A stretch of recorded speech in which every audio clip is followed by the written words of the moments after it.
Okay, chat. So I'm a little bit late to the party on this one, as I am with several of the topics that we've covered on tonight's stream. But I didn't get to stream for you guys on Friday, so I'm getting caught up on a lot of the stuff that I wanted to cover for you guys. But apparently there was an incident at the Arlington National Cemetery that resulted in a worker there being pushed aside by a member of Trump's staff. And as a result of that, they're actually getting some pushback from the U.S. Army. The Trump campaign is getting some pushback from the U.S. Army. So I thought we would take a little bit of a look into this, see exactly like what happened and the comments that are coming out of the U.S. Army as a result of that. So without further ado, play that shit! Here we go. Fallout continues over former President Donald Trump's visit. Fallout continues over former President Donald Trump's visit to Arlington National Cemetery. It has to do with a picture that was taken on the grounds and an altercation involving his campaign staff. And it comes as his opponent, Vice President Kamala Harris, prepares for a big moment today with her running mate Tim Walz in the battleground state of Georgia. And that's where Isn't my understanding that you're not allowed to do any kind of like campaign related video or photography of any kind in the Arlington National Cemetery, like certain sections of the cemetery? Isn't that what this is related to? They were doing campaign related coverage in a section of the cemetery where that's not permitted. Nancy Cordes is.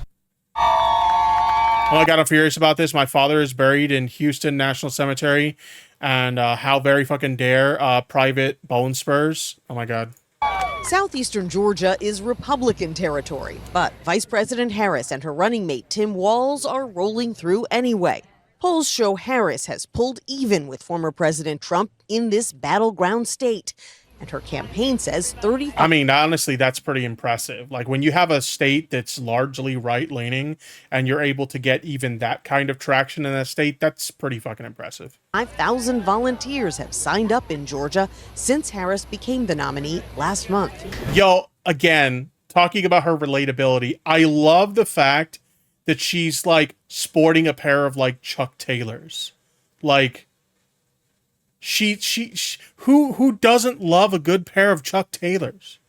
Anyway, sorry, I really like Chuck Taylors. Sadly, I can't wear them anymore because they cause me back problems, but I just love the look of them. Volunteers have signed up in Georgia since Harris became the nominee last month.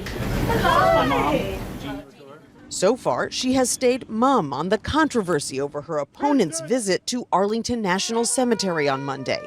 Defense officials, I mean, yeah, she doesn't really need to say anything about it. Let him sink himself, honestly. Tell CBS News that some Trump staffers got, quote, aggressive, both verbally and physically, when a cemetery official tried to prevent them from bringing a campaign photographer onto the grounds.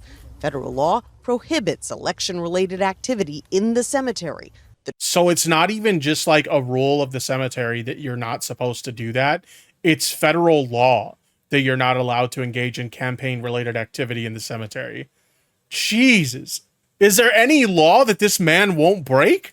Trump team insists their cameraman was invited. It's unbelievable that they shoved her. Oh, it was a woman. I didn't even know that part. It was so they shoved a woman for trying to uphold the law. Wow.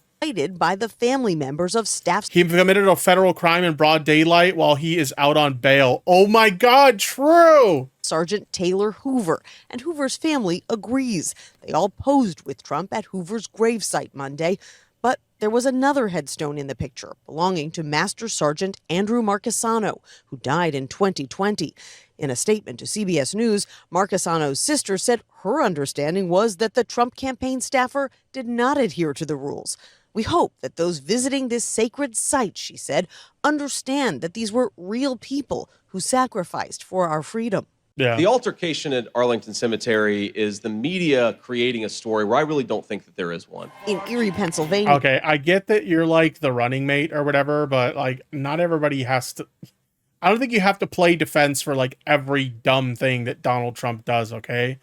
Like, geez. Yeah, Trump's VP nominee, J.D. Vance. Like, this guy is like the biggest ass kisser on the planet, aside from Elon Musk. To shift the focus to Harris. And she wants to yell at Donald Trump because he showed up. She can go to hell. That's pretty unusual language for the campaign trail. And the fact is that Harris hasn't yelled at Trump for going to Arlington. She hasn't said anything at all. Though Harris. Well, I mean, that's typically, that's the Donald Trump way of doing things, is like making a bunch of statements that are completely untrue. Campaign spokesperson did say yesterday that the situation is pretty sad. And he added that it is not a surprise for the Trump campaign. His response was so stupid. I mean, is there anything that J.D. Vance has said at this point that hasn't been stupid? Let's be real. Nancy Cordes, CBS News, Savannah. Okay, so here is another video about how the U.S. Army, it says Army rebukes Trump staff over Arlington Cemetery altercation. And YouTube's been buffering really weird, so I'm going to actually refresh this page before we watch it. Hopefully they won't get that weird buffer this time. This morning, the U.S. Army is rebuking the Trump campaign for inserting politics into a visit to Arlington National Cemetery and for an altercation with a cemetery employee. CNN Pentagon's... Yeah, I wasn't aware that the employee that they had, like, an altercation with was a woman. That's insane. Pentagon correspondent Oren Lieberman joins me live from the Pentagon. Oren, so what is the Army saying in this rare statement? Manu, this is a fairly remarkable statement, both, as you point out, because of the rebuke of the Trump campaign, and then for standing up to the Arlington National Cemetery employee who was involved in this. The statement doesn't mention the Trump campaign or former President Donald Trump explicitly, but it's also very clear to what it's referring. Here is a part of there's literally nothing else that it would be referring to. It's very clearly referring to this particular altercation with the Trump campaign staffers. Statement. Let me read this to you. Participants in the August 26th ceremony and subsequent Section 60 visit were made aware of federal laws, Army regulations, and DoD policies which clearly prohibit political activities. An Arlington National Cemetery employee who attempted to ensure adherence to these rules was abruptly pushed aside. ANC is a national shrine to the honored dead. So they were just doing their job. They got treated like trash for literally just doing their job. Unbelievable. Armed forces and its dedicated staff will continue to ensure public ceremonies are conducted with dignity and respect. In that statement, the Army basically says the visit as it was carried out in Section 60, which is where fallen service members from Iraq and Afghanistan are buried, was a violation of federal law. That law explicitly states memorial services and ceremonies at Army National Military Cemeteries will not include partisan political activities. That's where they say the visit violated federal law. But afterwards, a member of the Trump campaign also suggested the Arlington employee with which this altercation happened was, quote, a despicable individual, and someone even suggested that she might have mental health issues. Here, the Army... What the fuck? Oh my God, it gets worse the more you learn about it. Hold on, I want to hear that part again. What the fuck? Where they say the visit violated federal law. But afterwards, a member of the Trump campaign also suggested the Arlington employee with which this altercation happened was, quote, a despicable individual, and someone... Despicable because they were doing their job? Someone even suggested that she might have mental health issues. Here, the Army... Even if she did, what does that matter? What does the fact that she has mental health issues have to do with anything? What the fuck? Stood by their employee, praising her professionalism and Good saying for them. It's an incredibly important and sacred job she has at Arlington National Cemetery. Once again, Manu, an incredible statement in this rebuke of the campaign and, of course, standing up for the... I mean, this is coming from, someone who has obviously shown a lot of disrespect for the military in the past. We've seen... What are the comments that Donald Trump has made about, like, military service people in the past? Like... Hold on. Let me see if I could find those. Because I know he's made some really fucked up statement about people who do military service in the past.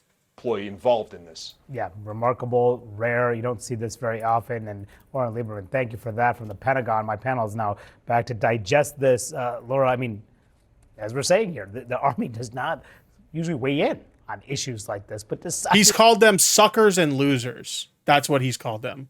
To do so here, saying that the Trump campaign violated federal law and disputing what the Trump campaign said publicly about what happened here at this gravesite. Yeah, the Trump campaign has tried to deny and say that this incident didn't happen the way that it was characterized, but whether it's Arlington National Cemetery or the Army now saying, no, this is what occurred. It was a violation of federal law. And, even news of a family of a fallen soldier whose grave was right next to the grave that Trump took the photo at, and that they were also dismayed and upset because they are an intensely private about the loss of their soldier. Yeah. Yeah, I mean, like, Trump, we already know is a very disrespectful person, so it doesn't surprise me at all that not only would they engage in this sort of altercation and have this level of, like, disrespect for fallen service members, but, like, at the same time, it's Donald Trump. Like, can you really be surprised that he would engage in something like this? Of course not.